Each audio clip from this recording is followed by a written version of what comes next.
Hello everyone, I'm Jensen. Today is Friday, April 2nd, and from new CDC guidance for travel to an incident at the U.S. Capitol this afternoon. I have all the stories you need to know to get in the loop tonight. But first, we did have a bright and sunny day today when we had snowflakes just yesterday. So what's ahead for this weekend? Well, let's get filled in from our first alert weather team. Well, what a weekend we're stepping into here. Tomorrow will be breezy and warmer, lots of sunshine, 62 for the high temperature. And on Sunday, Easter Sunday, partly sunny.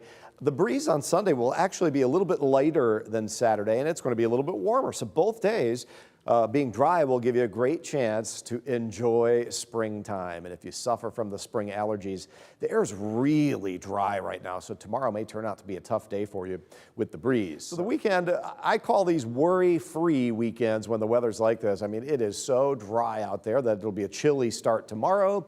Some clouds will drift past, but all in all, a comfortable day tomorrow. Just a little touch of a southwest breeze that kicks up through the day to near 20 miles per hour. On Sunday, I think the breeze will be a little bit lighter, and so on Sunday, maybe getting outside will be a little bit more comfortable because of the lack of the stronger breeze. Tonight's low is going to dip to 26, then for tomorrow, look for a high up to 62 degrees. You'll feel a big difference, but there's the wind, southwest 10 to 20 miles per hour. So I don't think you'll think of it as windy, but it's going to be a steady breeze through the course of the day. And on Sunday, we'll scale that back a little bit to 5 to 15. 67 will be the high temperature there. And Bowling Green State University says the Pi Kappa Alpha fraternity violated 6 sections of its student code of conduct regarding the incidents that allegedly led to the death of student Stone Foltz. The 20-year-old was a sophomore at Bowling Green State University from the Dublin area who died on March 7th, days after an alleged hazing incident involving alcohol that occurred at a Pi Kappa Alpha off-campus event on March 4th. The fraternity has been placed on interim suspension as law enforcement and Bowling Green State University officials investigate the situation. A letter from Jeremy Zilmer, the Associated Dean of Students, said the chapter president of Pi Kappa Alpha failed to meet with him on Friday to discuss the investigation. The letter also sheds more light on the events that were said to have occurred at that March 4th off-campus party. The letter states to the unnamed chapter president, based on the information you provided as well as information gathered during the investigation process, I have determined that there is sufficient justification to charge the organization with violating 6 of the following sections of the Code of Student Conduct.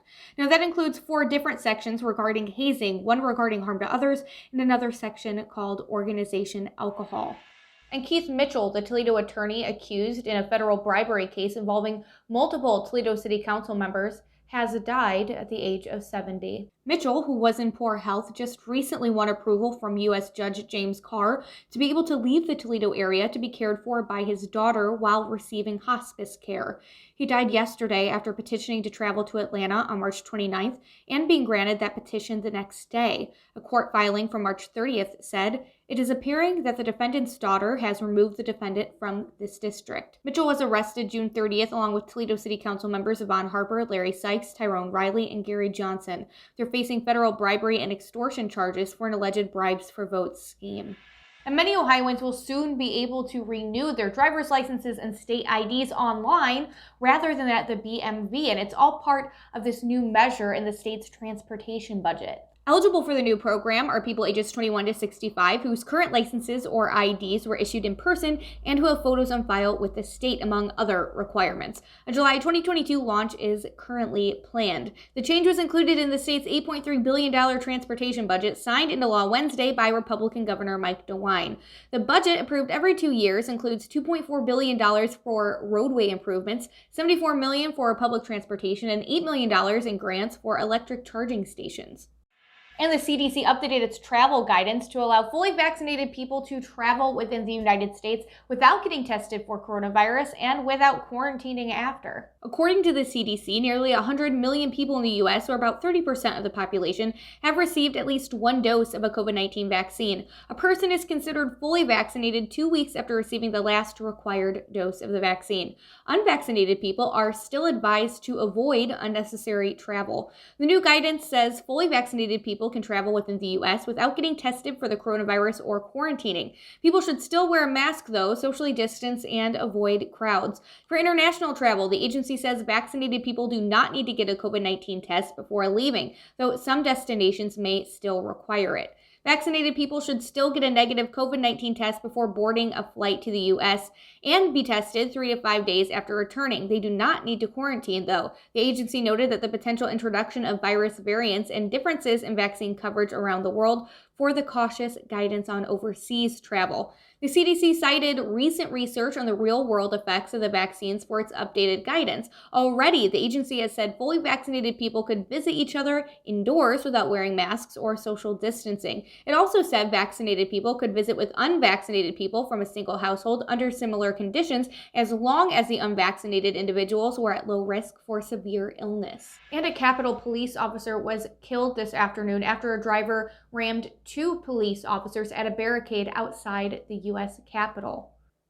It was the second line of duty death this year for a department still recovering from the January 6th insurrection. Video shows the driver getting out of the crashed car with a knife in his hand before he started to run at the pair of officers. The driver then reportedly stabbed one of the officers. Authorities shot the suspect, who died at the hospital.